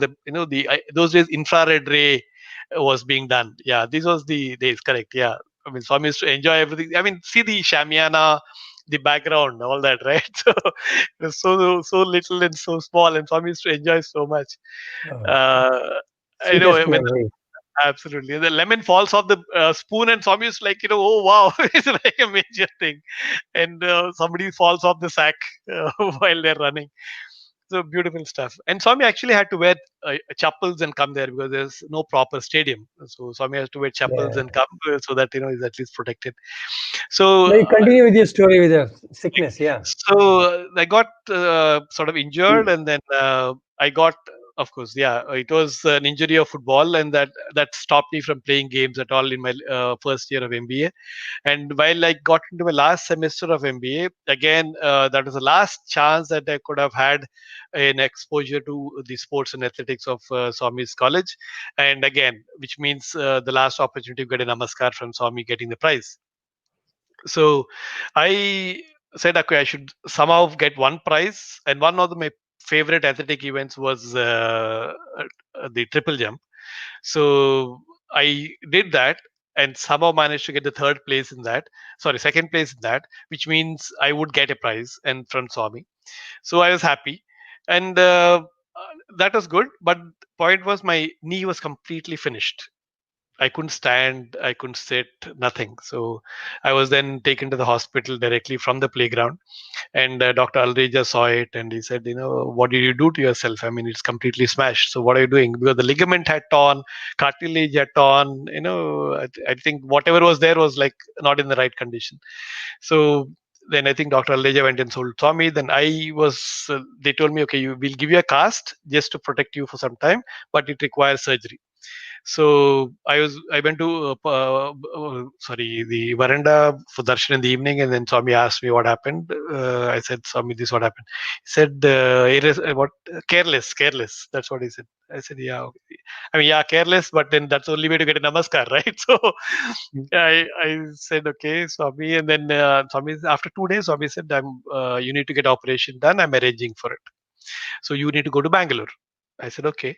Yes, Swami. And then it was arranged that I go along. Swami was going to Brindavan. So Swami said, okay, go along. So I went along with Swami in the sense at the same time. And once we reached Brindavan, Swami called doctor there, and he got him to take me to Bangalore to get checked up.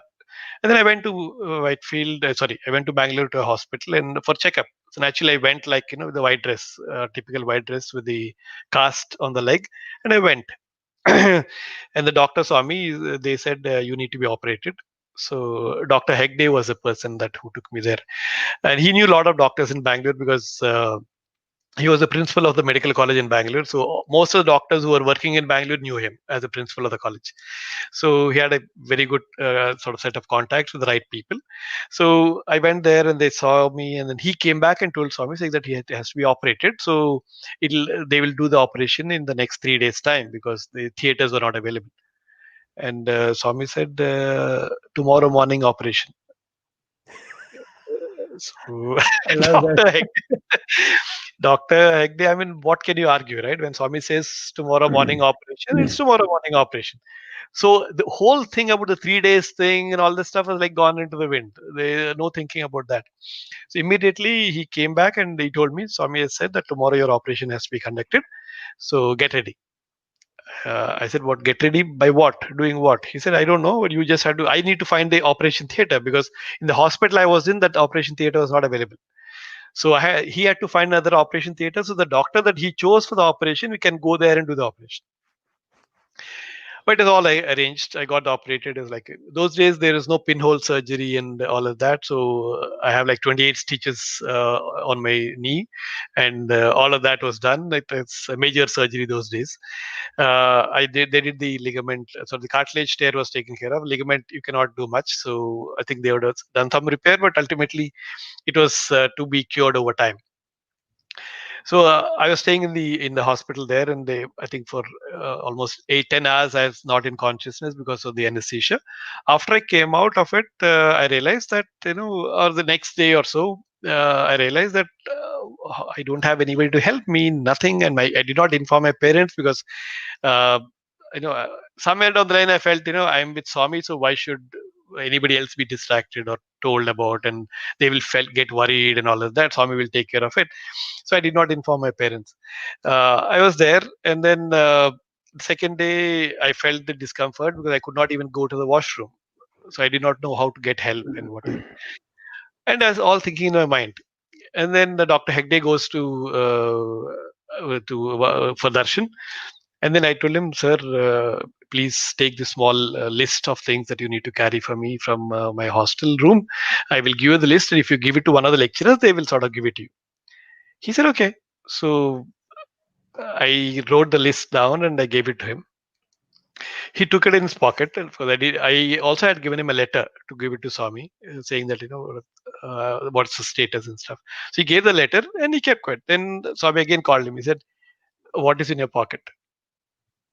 He just held it. He said, "Swami, Prasad gave a chit for some stuff to be picked up from the hostel." So Swami said, "Sure, give it to me." And he knew what was written there. I mean, toothbrush, undergarments, whatever. So he did not want to give it. So, but he still gave it. It seems because Swami was insisting. Swami opened and he said, "Chi chi chi chi chi." He did not even take these things. So he said, "Swami, he did not know." So he said, "Okay, okay, don't worry, it will be arranged." So then I think one of the lecturers put them all together and sent across to him. But then I was still not okay. I got all of that, but then I was worried because I do not know how many days I have to stay. They said it will take 3 months for the cast to be removed, so 2 months for the cast to be removed. I said that will not work because my exams for MBA last semester was happening in the next few weeks. So he said, "Okay, fine. I'll go tell Swami. See what Swami will say. Maybe he'll ask you to come back, but I don't think the doctors will let you go now."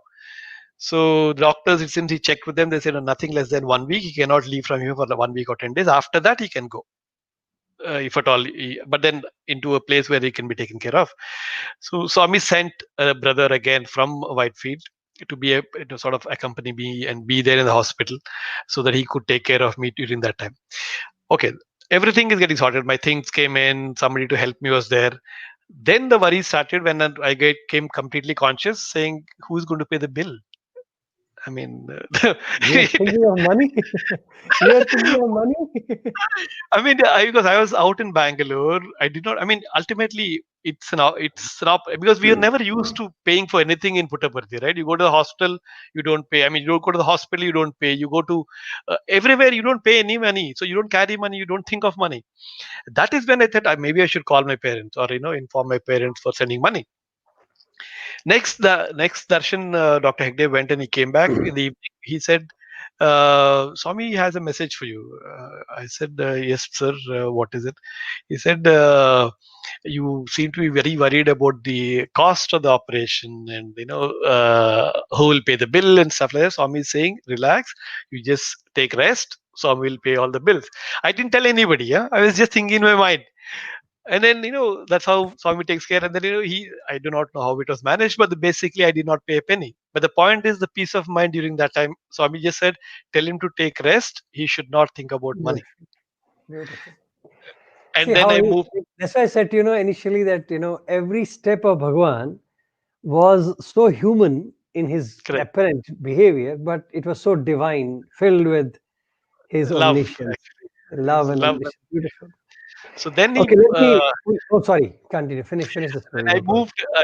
I was moved to Whitefield Hospital because I could not continue there for long. So Swami said, "No, let him come to Whitefield Hospital. It'll be closer to the hostel." So I came to Whitefield Hospital, and I used to feel I was so close, but then I couldn't go for darshan. So I used to write letters and give it to the doctors to give it to Swami, and every day they used to go and give it to Swami. And then when one day suddenly there's a lot of commotion in the hospital, and suddenly I see Swami entering my room. I was like, I do not know where I was. That picture that you have, that's a picture where Swami actually came into the hospital and gave me vibhuti, and he started talking to me, saying that how are you doing, and what are you studying, and how are you studying, and all the classmates were sending me copies of the class notes. So this was a fantastic moment in at that point of time. After He that came to was see you in the hospital. sorry, He yeah. came to see you that time. Nice, Yeah, nice. he came to see me in the hospital, and then he said, "Don't worry, it'll all be fine. Study well and do I well." would like you to And tell us this thing. This is a very important point you made, because you were totally out of the system of college and nothing, and exams were right around the corner. So yeah, how did you prepare for it? And that will be interesting. yeah. I think this is where the difference of Swami's college students versus outside college students who are not exposed to Swami's sort of philosophy and the thinking.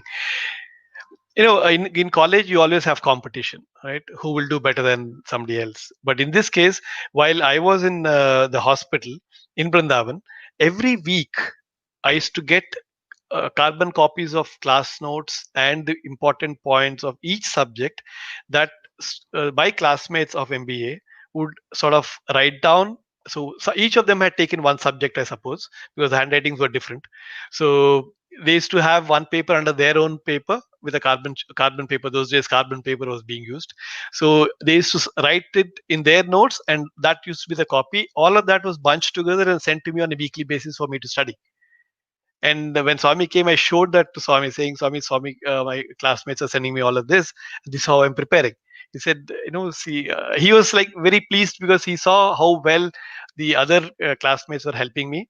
But that's the true Puttaparthi, the true Swami's college. Yeah. So boys actually helped you all in that. Since you are Completely. in the MBA mode, let me ask you this. When the first MBA started, I think almost 50% of the crowd was first timers who had just Correct. joined. And many of them were professionals who have work experience and all that. Yes. And how did you find the difference, and how did you find the adjustment phase? What happened? Can you give us a glimpse of it? Because I'm sure it must have been a challenge for them to adjust. We heard Amar Vivek say how Yeah. difficult it was for him initial 1 or 2 months, Correct. and then he got into it, the rhythm of it. So, how Absolutely. was your perception about them? How did you see them? I think the 14 of us who were sort of old students, as we were called in the class, we were the old students, and they were the new students. That's how the differentiation is to happen. Out of the 14 of them, I think two or three were. I mean, they never knew Swami; they just came for MBA. Of course, every student who joined the 28 batch was picked up by Swami. People who knew Swami, believed Swami, knew that he picked us up. But maybe people who did not believe Swami, they did not know that Swami picked up, but Swami picked them up for a reason. So, but then their thinking was very different. Starting from, why should I shave my mustache? Why should because they were actually, when the first few days they were all having mustache. So why should we shave mush? I mean, nobody in my family does. So why should I shave my mush? Why should we wear white dress? Why should we get up at this time, 5 o'clock in the morning? Why should we? The major thing was, why should we go in a line to college? We're not school kids. So we can't go in a line to college. So that was a difficult time. I think what helped, rather not helped, what Swami planned was ideal. He put us in two rooms, right? That A1, A2. What are the left side of the hostel as you enter? The first two rooms As were you us. enter the first left, yeah. Opposite rooms were us, 14 each. And they, of course, we were mixed, old boys and new boys. Yeah, old students and new students. So we were there, and then because of the time that Swami spent with all of us, every day Swami used to speak to us in Mandir, interview, all of that. And you would see in all the MBA photographs, you'll see all the boys, new boys were close to Swami. Most of the pictures, if you notice it, most of the pictures, all the new students were close to Swami, and the new old students are far. All the guys around you, you can see, Kshetrajna, Vijay Kumar, Venkateshwar Rao, Raghunathan, all of them were like, this is, another, okay, some of them are also non-MBA, but then most of the MBA students see Yeah. there are old students, and the other student, if you look at, for example, yeah, so again, here you can see everybody who's close by is the new student, except for Kumar is there. But, if you see Vijay Kumar and everybody else is far off. Saigal, Professor Saigal was there, Raghavan, Sundar Kumar, Sundar Ganeshan, Anant Vijay, all of We'll them. come back to these stories later on. I just Yeah. wanted to, yeah. So that was that was basically how we play. The way it went was that they were looking up to us as to why we are doing what we are doing. So it became a responsibility for us to behave well. That is the first thing. Secondly, Swami took a lot of time to spend, explain. He was very, very casual with them. He used to, what we think is not correct in front of Swami, they would do it like the way they speak, or they get up in the middle when Swami is talking, or move things around, talk to each other. In the first few days, he did not mind any of that. He just let them be what they are. And and then slowly they started getting used to the way things happen in Puttaparthi. And since we were staying in the same two rooms only, and nobody else was mixing with us, so, and the college started at 7:30 in the morning, ended up in the night at 9 o'clock or whatever. So classes were hectic during the first year. That also put us together with all the projects we had to do together. So the habits that we have in Puttaparthi, the love of Swami, and the duration of a college, I think all of them helped us to become one single unit. I would say the reason why they were writing notes and giving it to me was because they all felt we were all same, we should help each other. So from a diverse group of 50% being outsiders, as you can call it, to a group which was helping somebody who's in the hospital to get the same marks so that he doesn't flunk, is a huge difference, right? That is what was a fantastic experience that we had, being the first batch of MBA. That's really, really remarkable, because this is something unique for, you can, put it under the quote. One important thing which happened in your life was the first year convocation. Yes. I would like you uh, to talk about it. Absolutely. I think every convocation has this expectations of these awards and academic awards primarily, and the all-rounder. So this is typical in every convocation. It happens that way, and the procedure is that registrar would come to the hostel the previous night, 21st night, and he would inform the all the list of names that have been sort of getting the gold medals from Swami, and then that's how it gets sort of formalized, saying that okay, you need to be ready for going there. And 87, which was my second year of MBA, no, it was 86 actually, 86 November. 86 November, my first year of MBA. I was like, we're all waiting, and suddenly I get a call from the warden saying that I need to come down because there is something important to be announced. Okay, I rushed down, and then suddenly I realized that all the students who were there were guys who were the number one in the academics. I said, why am I here? I was not number one. Of course, I was number one in my BA economics, but that was not considered because the Anantapur girls did better in the BA program. So there was no way that I was getting an award. So I said, why am I there? So but hesitantly got in, and then what I was waiting for the signal from warden saying, what the hell are you doing here? Right. So that look, if at all is there, then I'll rush from there. But he did not say that. He said, sit down. So I sat down. Then registrar came up, and then he read out all the names, and he read my name as well in the last. I said, okay, so I am supposed to be here, but then for what? I didn't know. I sort of the dress and the scarf and all of that. We were there sitting in the Purnachanda auditorium, that secluded area for the sort of awardees at night. We were sitting there, and all the awards were given out. Even the Anantapur campus awards were given out. The all-rounder was given out.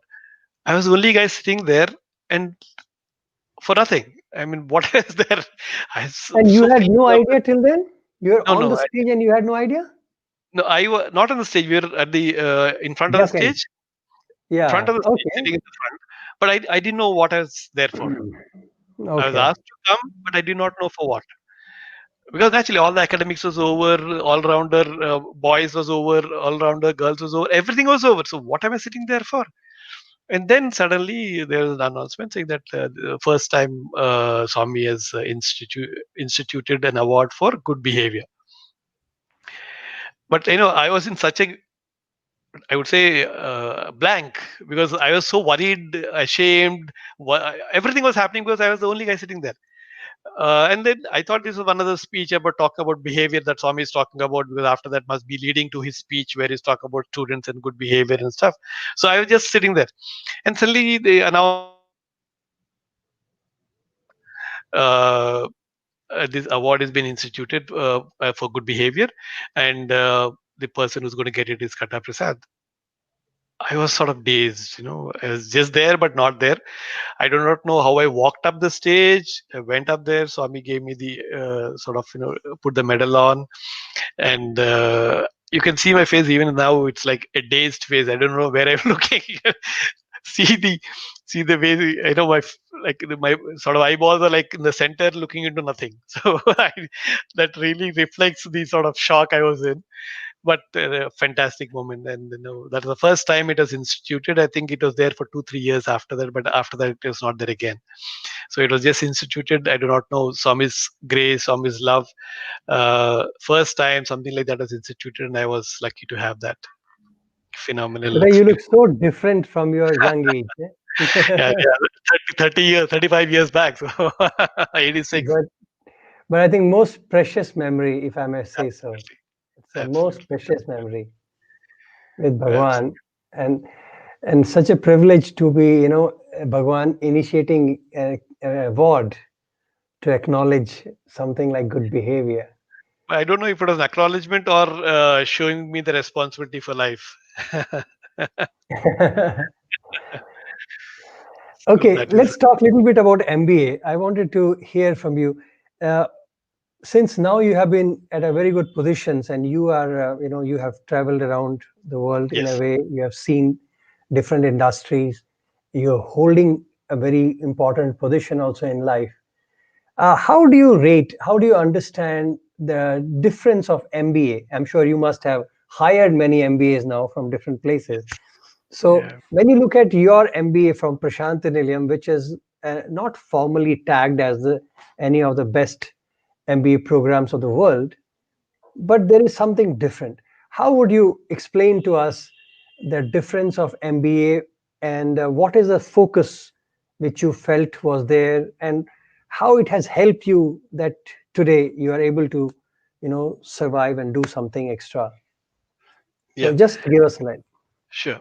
Uh, I think MBA program, one is the academics, right? Like somebody said, MBA is basically formalized common sense from an education purpose. Because they were very, very successful businessmen without MBAs, right? Uh, MBA program is a recent thing, maybe 30, 40 years from now. But earlier there were very, very successful management gurus, very, very successful CEOs and company, people who have instituted or started companies. The difference, I think, between only an MBA program versus an MBA program which includes human values and includes the extracurricular activities, the service, the prayer, the importance of uh, considering oneself as important because God's love is with you. Because it doesn't matter whether you believe in Swami, believe in any other God, believe in Shirdi Baba, whatever, doesn't matter. As long as you are in the right path, I think it gives you a lot of courage. And with Swami in front of you, with you in the college and in the premises, in the hostel, at everything, it gives you a lot more sort of a privilege and makes you stronger internally. What I see is that when I see students who are from other colleges, I would not say everybody is that way, but majority do not get the help from the educational programs which will ensure that they develop as an individual. They develop academically, they develop maybe to make great Technically. decisions. They might be able to make technically very sound, but then one aspect of the whole personality, which is being a strong human being internally, is missing. It might come because the parents have taught them, but from an institution's perspective, I don't think that is provided in any other institute. If if and whenever I saw a situation when there I had to take a stance as a person, maybe I'm not as strong, but what has made me strong or put me in a position saying I will not change course or I will not do what is not supposed to be done is the strength that I have compared to others that I have worked with. And that's very visible in the organization, because you may not be the most loud person, you may not be the person dressed most, sort of attractively, maybe you're not the smartest person there, but your personality is different, for sure different. And you would always have people looking up to you for certain values in the decision making. You'll always have people looking up to you because when they check with you, they know you are working for the organization. It's not for self interest. I think that's very obvious. That's the difference which I see in Satyasai students, or students who have values that have been brought up from their childhood with the parents. The human values plus academics is what's a damn good mix. And that's why Swami says integrated education is what is important, not just academics. How would you like? I'm sure as an MBA, you have programs of factory visits, as they call it, and you have projects which you have to do practically. But Bhagwan Internship. had weaved everything into his own trips. He would take you to Kodaikanal and Uti, and then he would even go with you to your factory places. Suppose you are working in Chennai, he would make a trip out of that, or Bangalore. How would you understand this today when you look back? How would you understand? Like, look at it physically also. A chancellor of a university, taking time out for a field trip or a factory visit of an MBA group. How would you understand this, and how would you put that in a perspective to uh, maybe understand how we can or we should implement programs like that and take care of children? Your views. Yeah. Uh, I mean, the time Swami spent as an MBA student, I'm talking about the first batch, the amount of time Swami spent with us was an investment that he made as a parent, as a mother, as the head of the institution, because he wanted all the 28 of us to go out to really present what he stood for.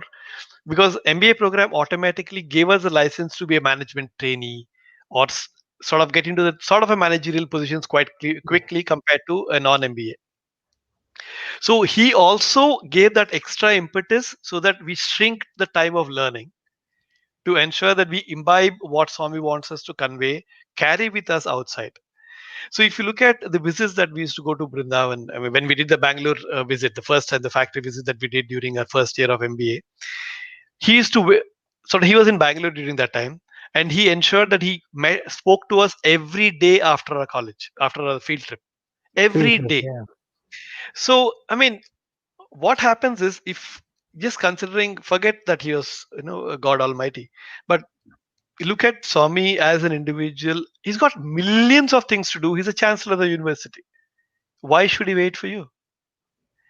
Just that aspect, if you look at it, it gives so much of an importance for everything that we do outside, so that we are able to learn best of things there, to ensure that we're able to come back and convey the right message of what we learned back to Swami. So what is happening is that you're out in the field, out in the real world, trying to see so many things, ensure that you're picking up only the right things, learning that, because the simple objective for the day was to convey that learning to Swami at the end of the day. So you'll leave all the chaff out, and you'll only remember the key aspects. Every discussion, every meeting, every work that you do on the field ultimately has one line that can be summarized as. And so you would literally had to shrink the whole learning of that whole day, be it the interaction with the managers, be it the interaction of in the field, or be it the interaction of the students who went to the factories. You had to come back with something which was in crisp, simple terms to tell Swami, Swami, this is what I learned today. So that was a huge sort of a learning, because that means you started to see the positive. You cannot go back and say, Swami, uh, these workers were yelling and shouting. That's not the message you want to give to Swami. So you are only picking up the right things, because so Swami was actually training us. While you have the whole world the way it is, learn to pick up the right things and only convey what is right. That's what I felt during that sort of importance that Swami is giving. Of course, the second part was the amount of time Swami used to spend taking classes for us. I've heard Amar Vivek, a lot of others have spoken about the classes and stuff like that. But he really invested time and energy for the batch. So I think that's the least that we can do is to implement what taught us to do. And this, your trips, they were amazing again because Yes, of the association with Bhagawan. yes. So, do you have any fond memories of the trip? I mean, Like, like yeah, these, let me show you some pictures to get an yeah. idea. So this is, I think, this was when we were going on a trip. I think to Kodaikanal. On the way, we had stopped, and Swami had served us lunch to everybody, every one of us. And then I do not know how to explain that. You would never dream of. And Swami plays the role of a mother so beautifully. I mean, he would serve you one spoon, and you look at your face, and if you are hesitant, he knows the way you're looking, then he would give you more. It's literally like a mother, right? Literally like a mother. It's not like okay, like the hostel we used to serve, right? Everybody gets one tuck, tuck, tuck, so, Okay. one or two, whatever. But he waits and looks at your face, and if you see the students they're smiling, it's because somebody would have said something. Okay, Dunna Pota, have more, whatever, stuff like that, which is so loving, right? Everything that Swami used to do was so loving. One thing I should tell you, we were going in these buses, right? So I'm sure other students also would have explained that there's a lot of stuff that is carried in the bus when you're going. The back of the bus is Hmm. full of food, some snacks, a lot of things. I remember when we were going to Kodaikanal, Swami stopped the car somewhere in the middle of the road, and he sent Radhakrishna brother to talk to us. What he came and told us was, there are lots of food inside. You have to finish everything before we reach Kodaikanal. We said, yeah, great, but there's lots of food. But then he said one other thing. Swami told you guys, because those days there was no bottled water concept, right? So you had to carry water from wherever you're going. So Swami said, you drink water, you should drink water because you're eating all lot of oily stuff. There was murukku, there all the stuff which was there. No lays and stuff those days, so it was all lots of snacks that Swami had got prepared, and naturally they're oily and all the crackers and stuff. So Swami said, eat everything except grapes. He said keep the Except grapes for the grape. last. Yeah, Hmm. and we are wondering why Swami was saying that. So when we stopped at the I think it was Bandipur forest, wherever we stopped for lunch.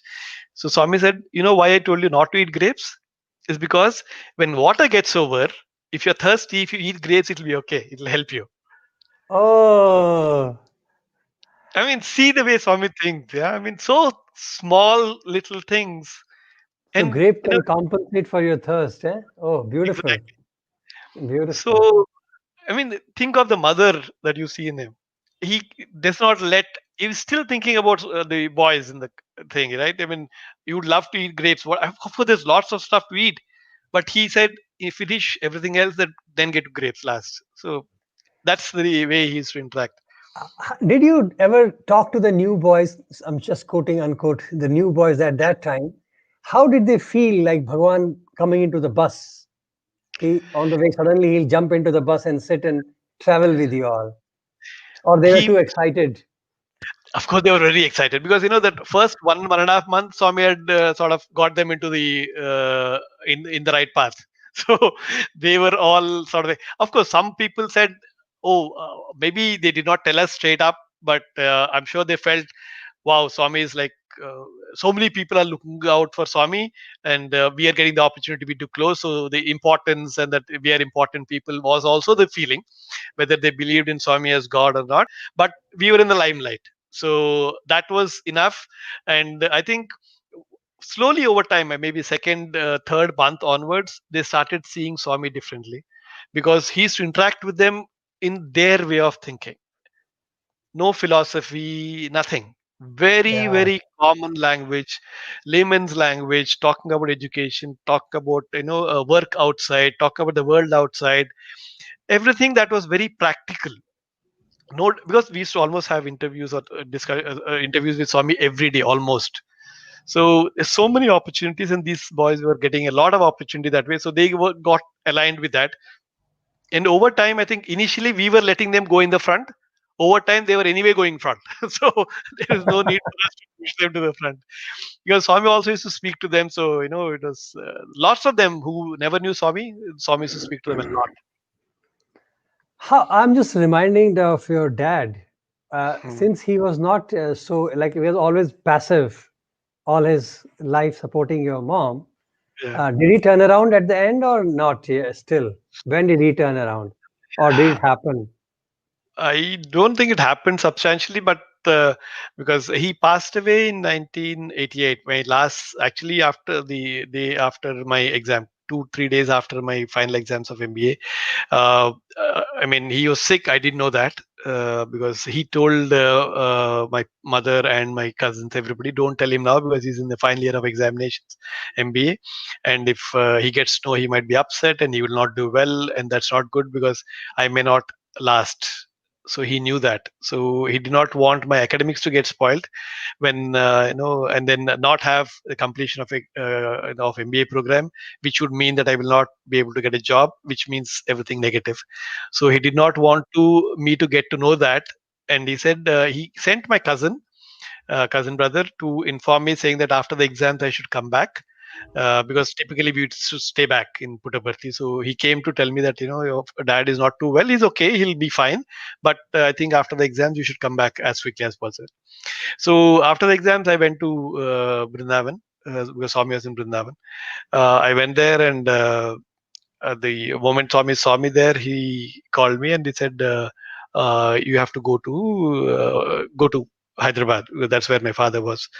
Uh, and I said, Swami, I will go, but not like today, sort of a thing. Yes, okay, Swami, I'll go. Swami said, no, today. You need to go today. I said, I didn't have a reservation. I had this cast on my leg.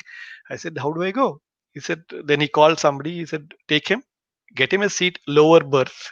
Very clearly, I remember him telling him, lower get him a reservation. He needs to be in Hyderabad tomorrow morning. So that Bangalore Hyderabad Express, they got me a reservation. I went to the hospital. I think it was early morning or midnight or whatever. And when I went there, basically Swami, I think, was making him wait for me to come. So I walked up to him and he saw me. He said, Swami is taking care of you. You will be in good. You are in good hands. Swami will take care of both of you. But and I also know that your mother is a very sort of a person who's very simple person while she's educated, but then because you all will be taken care of by Swami, I'm okay, I'm peaceful. And that was, I think, the last few words he spoke, and then he was gone. So the reason why Swami pushed me to go that day and sort of he made him wait till I get there, I think, again, it just shows how much he loves us, and how much that, I mean, he's omniscient, right? He Omnipresent. wanted you to come back, right? If I recall rightly. Yeah. Then he said, when he that is the point which you don't when you don't realize when Swami talks to you, right? So when I said, okay, no, Swami, I want to come back, he said, yeah, yeah, you come back with your mother and brother. At that point, it did not strike me. The reason why he told me that was because my father is going to be no more. I do not know. It didn't register. It only registered to me when we came back, and Swami gave us an interview and made us stay in the the one of the villas behind the mandir, behind Trai Brindavan. But And he, at that point of time during the interview, he said, I know what what all happened, don't worry, I will take care of your children, I'll take care of your boys, I'll take care of you, you're doing a lot of seva for Swami, because she used to be very involved in Bal Vikas. So he said, you're doing a lot of seva for Swami, Swami will take care of your children. And Swami even today does that. And I mean, whatever I am today, it's only because of him. That is how it has been with Swami. I mean, That's true, It is something very fantastic. I know it's an even emotional thing also, but when he says something, he means it. And even if we don't stand by our words, he never falters. He never gives up. he never gives up. Absolutely. I mean, I think it's, but it's like this, right? When they say, when sun god or sun has the responsibility of ensuring the whole solar system is working around his gravity, do all the movements of the planets, everything, he still has the time for a little lotus to bloom, right? That's the divinity. That's what Swami is. You hear so many stories, so many experiences, you still did not understand how one person can, a small little individual, maybe, I do not know, maybe because animals don't have a way to communicate with us, maybe they're not telling us, but I'm sure even they are getting the experience of Swami taking care of them. Like Sai Gita, for example, for sure Swami took care of her. Oh, So, certainly. right, so much of all of that. So that's what I feel. Every moment that we have, I think, even we stray a bit, Swami's love brings you back. That's what I feel. And he does so much to ensure that you're back in his sort of fold. And there's nothing that can stop him from taking care of it. It's just that we need to open the heart for him to get back in, if at all we have closed it. Wonderful. So after that, how did you leave for a job or something like that? How did it happen? Yeah. Anything? So I, after the because I was like in the whatever the cast, and I went out for the first job. I got my first job in Tata Consultancy Services for the first year. And when I went for the interview, everybody was looking at me like strangely. I didn't know why they were looking at strangely, because again, you don't, certain facets of human civil society don't exist with us when I didn't put up Parthi. So I was in all whites, and chappals, and I was going for an interview to Tata Consultancy Services. So, so all the people around were ties and all this stuff, and they like some strange guy walking up. Okay, I got the placement, whatever, but then it's strange. So the first thing the manager told me was, please go and buy clothes. And they buy clothes and buy shoes. I said, okay, sir, for sure, because I realized why he said that. But I did not know how to tie a tie and stuff like that. So he had to teach me how to tie a tie. And then, because there was never a need, it's need based, right? So you never know that. So then I remember I got my first salary after that job. And then I went back to Parthi to offer it to Swami, because I mentioned that to my mother, saying that this is my first salary. So I would like to go and give it to Swami, because it's my first salary. So I went and sat in the first line, because it's the morning darshan. There are not so many students during those days. So I sat in the first line and offered that to Swami, saying that, Swami, this is my first salary. Swami said, Chala Santosham, give it to your mother. You know, I mean, you go with so much of a thing, but he never loses track of what is the right thing to do. Right? My mother was thrilled because Swami spoke about her to take it. Of course, she did not take it also. That's a different story. The point is, Swami knows what is the right thing to be taught. It's easy for Swami to say, to make me happy, to take that money. Maybe give it back. That's different. He didn't even touch it. He said, give it to your mother. And that was something very nice. And then I stayed over that visit for a few days, and Swami used to then in the evenings and in the mornings, Sundays and stuff, also give some speeches in the bhajan hall itself. And one of the speeches, Swami was generally talking to the students, and it was a public speech, but from the mandir, from the bhajan hall. And then he was talking about how students go out and they should learn to behave properly, so that people outside also are comfortable and they see the values that they have learned in the college. And Swami's message should be passed on. And suddenly he said, one of the students, the manager of the student came and told me that he's very happy with the student and with Swami's student. And then he came and told me personally that he's doing very well. And then he suddenly took my name. He said, Katta Prasad, his manager came and told me that he's doing a very good job. I'm very happy with him. I was sitting outside in the veranda. I was in, I don't know, I was completely blank. I had done nothing that big for me to mention about, for Swami to mention about me in the discourse. But then that's his love, right? He just wants to set this bar so high every time and ensure that we stay with that sort of responsibility to ensure that we never cut a sorry figure and make the institute's name bad for anything. I mean, that's something. I mean, I do not know if my manager ever came and spoke to Swami. I don't know what happened, but this is the message he gives you, right? He He told conveys it. the. He insists. As you rightly said, it is more of a responsibility than a compliment in that manner. So, Kata, all these learnings which we have, I'm sure, today we are able to look back and think about it. But when it happened, it was very spontaneous, it was very organically growing.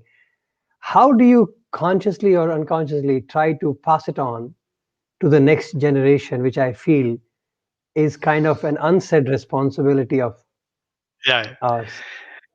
Uh, See, I think there are two, three things to look at, right? One is, Swami always says that what you have learned, speaking about it is good, but not as good as doing it yourself. So be an example. So I think that's the first thing that I have realized, that I should be, to whatever extent possible, to maximum extent possible, I should be an example where my children will look up to me to say, yes, my dad was this, and he did these things because this is what he learned from Swami, or this is the right thing to do. There is enough content that Swami has given us in life for us to be touching upon, learning from, getting inspired from. So I think that's the first responsibility, where I try my best to ensure that, I'm not perfect. I'm sure I'm making mistakes. I'm sure I'm not doing everything right as per what Swami expects me to do. But I try my best consciously, whenever I can, try to stick to those sort of guidelines that Swami has given us, so that they can certainly look up to me as somebody that they can learn. Maybe not today, because they will not realize. They say, right, the generation gap is defined as a time when one person realizes that his father was right. He has a child who says he's wrong. So that's a generation gap. So maybe by the time they realize what I said was right, they would have children who will then, they will realize. But then that's good enough. Yes, I've yes. done my. The second responsibility, I think, is with the organization that I work for. Uh, and I'm sure, whether I was taken into that organization because they knew I'm a student of Satya Sai Institute, or I'm a devotee of Swami, or not, ultimately, what should be exhibited is a difference in my own behavior in the world outside. And when they see the difference in the way you behave, the confidence that you have as an individual, and the path that you take in every instance, automatically people will notice you as different. And the next question is, how come you are different? And that's where the door opens to talk about where I learned all of this. Instead of my going out and telling, I studied in Puttaparthi Satya Sai College, it's better that I turn around to explain that when they ask me the question, why are you different? So that's how I've seen most of the places, be it the habit of drinking, the smoking, the late night parties, the whatever that happened.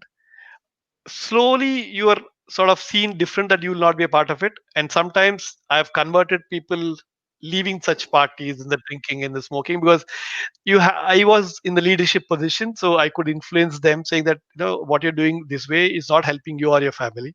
Your health is getting spoiled, your family is not getting the benefit. And over time, they've stopped doing all of that. But from what I've also learned is that there is an opportunity or the responsibility of a manager in the company or a work atmosphere is like the parent at home. It is the responsibility of the manager to ensure that the subordinate or the juniors are learning, not just to stay with them in that company, but learn for life. So that is something that I'm very very serious about, and I'm happy that I find a lot of my juniors who I have recruited or worked with me, they have very positive words for me, or that they have learned something from me, and they've grown extremely well, and they're in very good positions. I'm happy because I could translate and convey something that I have learned from Swami in terms of doing the right things, choosing the right things. And one thing which I always remember is the phrase that Swami say: you cannot always oblige people, but you can always speak obligingly. And in the world, I think this is one of the very important aspects, because everybody's got a ego which is so bloated, and it could be sort of bursted with a small little bad, sort of, disrespect that they think we are giving. So speaking obligingly, I think, is one message that I've always learned and implemented in most of my time. I can only thank Bhagwan, grateful to him for these opportunities to, Absolutely. come together and share his glory and whatever little we have learned. And I would like to really thank you from bottom of my heart to get this opportunity for us to listen to you, and thank you for sharing your life journey and lessons learned. That is a lot of sweet. Yeah, I'm sure. I mean, it's the same feeling here. Every opportunity to think about something, like it's like 2 hours. I don't think I realized or spent any 2 hours so quickly and so enjoyably. So it just passes like that when you talk about Swami. And thank you for the opportunity. And I'm sure, I hope there is a few messages which for sure go across to our juniors in college, and also to the people who are, Swami's devotees, who love Swami so much and do everything. Student is a term, right? But I'm sure there are lots of people who are learning everything from Swami. So but our proximity with in Swami's college, I think, is slightly different. That's all. That's all it is. I thank all of people who have been joining, who have joined us and heard this program. And this program will be available on the channel. So you're welcome to watch it and share it with people. So thank you once again, and wish you all a very, very happy, holy, and a very blessed, Sai filled New Year. Thank you, Thank you. Prasad. Thank you, Sai Ram. Sairam.